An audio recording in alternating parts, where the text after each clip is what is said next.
Greetings all, and welcome to part 3 of my 1/72nd scale Hasegawa Brewster Buffalo combo build for the Model Minutes Not So Stealthy group build. In the last episode, I airbrushed Thatch's F2A1 and a black F2A2 from the Lexington, and in today's video we'll be covering weathering, and I'll give my final thoughts on this model. So without further ado, let's wrap up this build. With all the painting done and decals added, I mixed up 2 parts of Vallejo Flow Improver with 3 parts Vallejo Acrylic Thinner and 6 parts Vallejo Semi-Gloss Varnish and sprayed it in light passes over the entire of both aircraft. This varnish would help to protect everything from the weathering, while also giving a semi-gloss finish to the Buffaloes, which is how they would have been done. Although sadly the metal would not be as glossy as it had been, it still had a really nice shine with a little bit more of an accurate dullness to the real aircraft.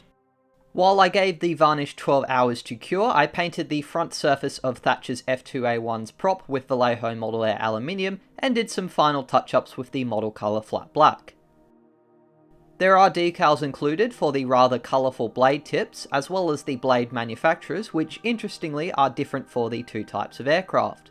I had no trouble with the logos, but I found that the tip markings didn't really fit the shape and size of either of the blades, so I decided to paint them by hand instead.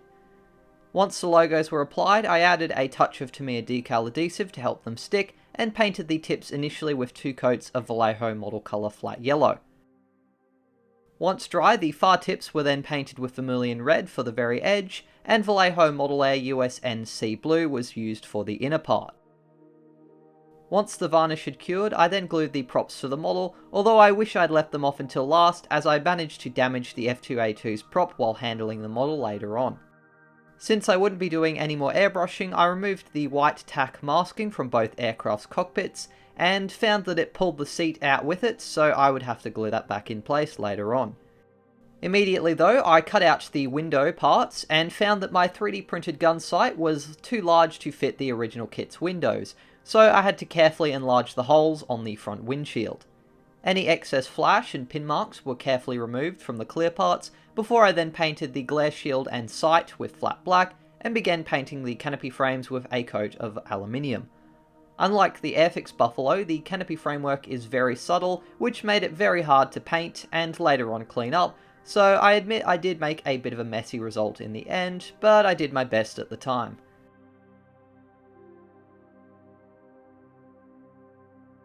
I plan to keep the weathering to a minimum, as these interwar aircraft seem to be in pretty good shape in most of the limited photos of them. To start with though, I got out some Tamiya enamel based black panel wash and applied it around the engine and heavily onto the cylinder details themselves, the edges of the control surfaces, and all of the panel lines on the underside of the wings, and some of the random ones on the fuselage. Later I would also apply it fully onto all of the panel lines on the upper surface of the wings. Once applied, I then used a cotton bud dipped in some X20 enamel thinners to soften the effect, help it flow more into the gaps, and by dragging it in the direction air would flow over the aircraft, helped to create some grime and streak effects.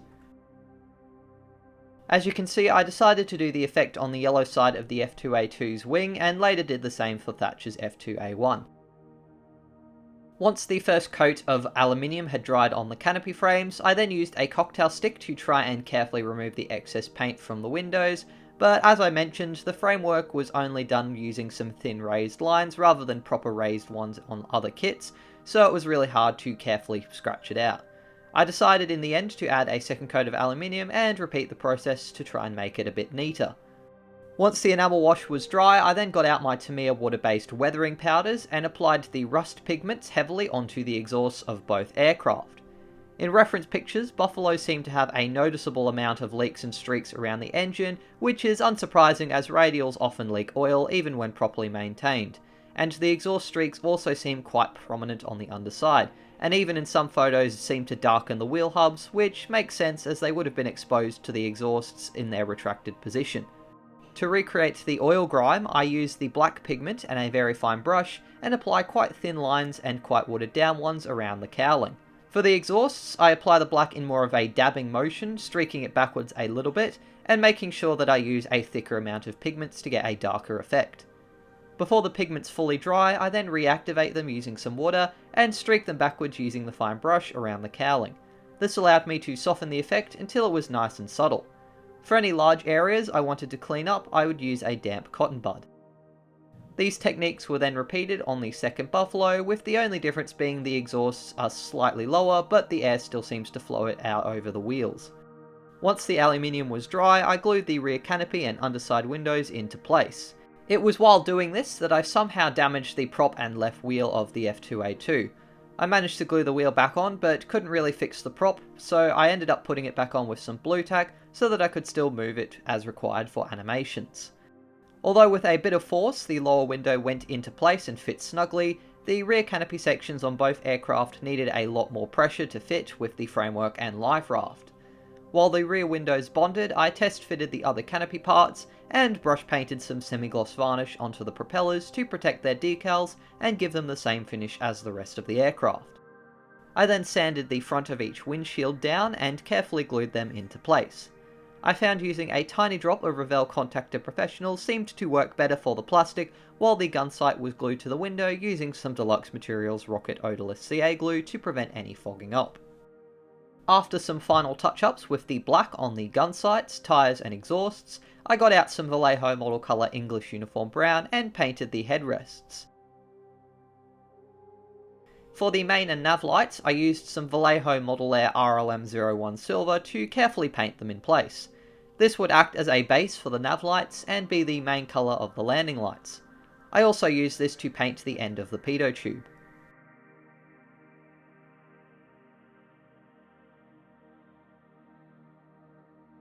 When the props were dry, I added some metal chipping by dry brushing a tiny amount of the Vallejo Model Air aluminium, although I found this technique easier with the Tamiya paints. RLM01 was once again used to add a tiny speck for the glass in the gun sights, and then I carefully painted the left side nav lights using Tamiya clear red, and the right side ones with some clear green using a very fine brush. After painting the lights, the last thing to do was add the rigging. I used some AK Interactive mega thin wire to carefully add the two rigging lines to Thatch's F2A1, leading from the tail to the large mast in front of the cockpit, and a second line that leads from the left side of the fuselage to the tail. I dab a tiny bit of regular super glue, fix down one end of the rigging, then reel it out and place it onto the area where I want to add the next section, and once the other end is glued, I then cut the excess from the reel.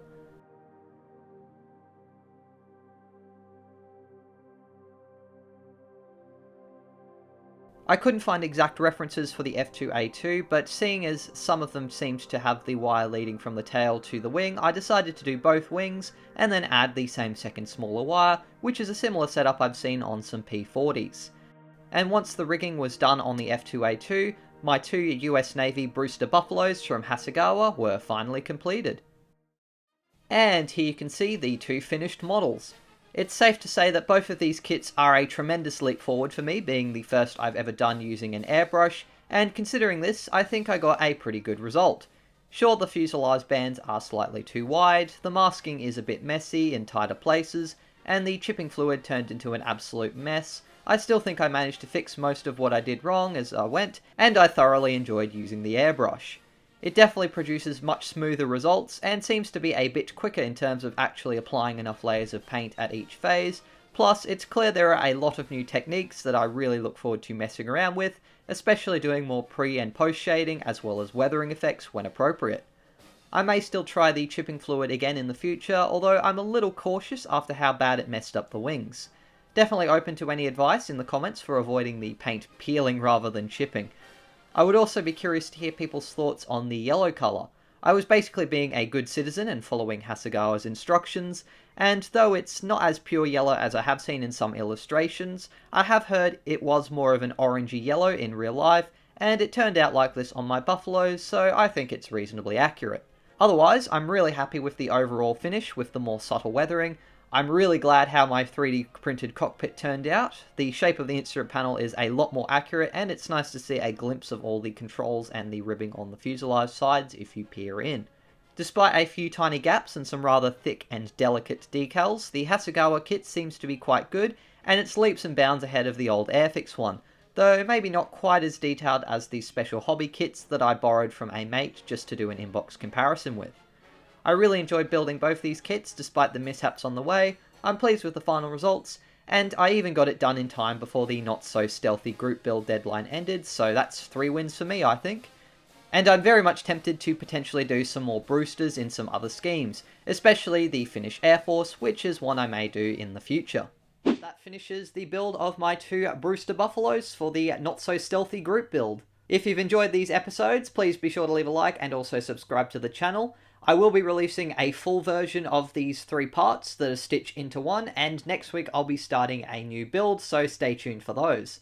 As always, a huge thanks to my amazing Patreon supporters for helping me to fund not only buying these kits, but also the products I use to make them. If you'd like to support the channel and get some cool extras in return, please consider joining them. But otherwise, thanks again for watching, and until the next video, take care and model on.